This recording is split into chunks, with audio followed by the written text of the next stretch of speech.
দর্শক, আজ কটকের বারবাটি স্টেডিয়ামে ইন্ডিয়া ভার্সেস ইংল্যান্ডের সেকেন্ড ওডিআই অনুষ্ঠিত হয়। সেখানে প্রথম ইংল্যান্ড ব্যাট করতে নামে এবং ব্যাট করতে নেমে টোটাল 49.4 ওভারে 10 উইকেট হারিয়ে 304 রান করে, যেখানে সর্বোচ্চ রান করে Ben Duckett 65, Joe Root 69 and Liam Livingstone 41, এবং ভারতের তরফে রবীন্দ্র জাদেজা 3টি উইকেট নেন 33 রান দিয়ে। তারপরে ইন্ডিয়ার এগেনস্টে একটা বিশাল 300+ রানের লক্ষ্য খাড়া করে।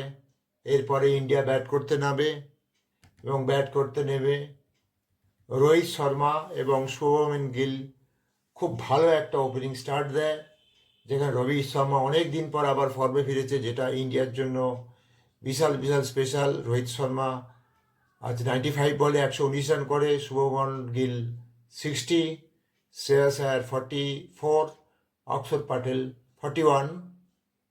কেবল KL রাহুল আর বিরাট কোহলি ফর্ম দেখাতে পারেনি, কিন্তু আশা করবো তৃতীয় ম্যাচে ওরা ফর্ম দেখাতে পারবে।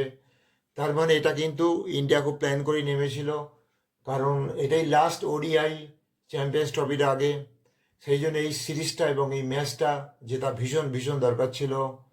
এবং যখনই সেকেন্ড ওডিআই জিতে যায়, ইন্ডিয়া সিরিজ জিতে যায়, অর্থাৎ ইংল্যান্ডের সাথে T20 সিরিজ জিতলো এবং ওডিআই সিরিজ জিতলো, যেটা কিনা চ্যাম্পিয়ন্স ট্রফি যাওয়ার আগে একটা বিশাল মনোবল চাঙ্গানি যাবে। এবং সবথেকে গুরুত্বপূর্ণ ব্যাপার হলো রোহিত শর্মা রানে ফিরেছে এবং যথেষ্ট বড় রান পেয়েছে, কারণ রোহিত শর্মাই কিন্তু ওডিআইয়ের মেন পিলার ভারতের জন্য।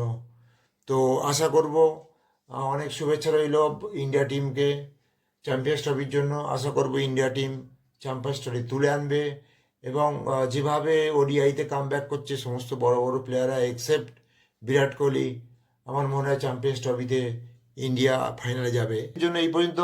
যদি ভিডিওটা ভালো লাগে তাহলে একটা লাইক দেবেন, আর চ্যানেলে যদি প্রথম হয়ে থাকেন তাহলে চ্যানেলটি সাবস্ক্রাইব করে পাশে থাকা বেল আইকনটা ক্লিক করে অলে ক্লিক করবেন। জয় হিন্দ, বন্দে মাতারম।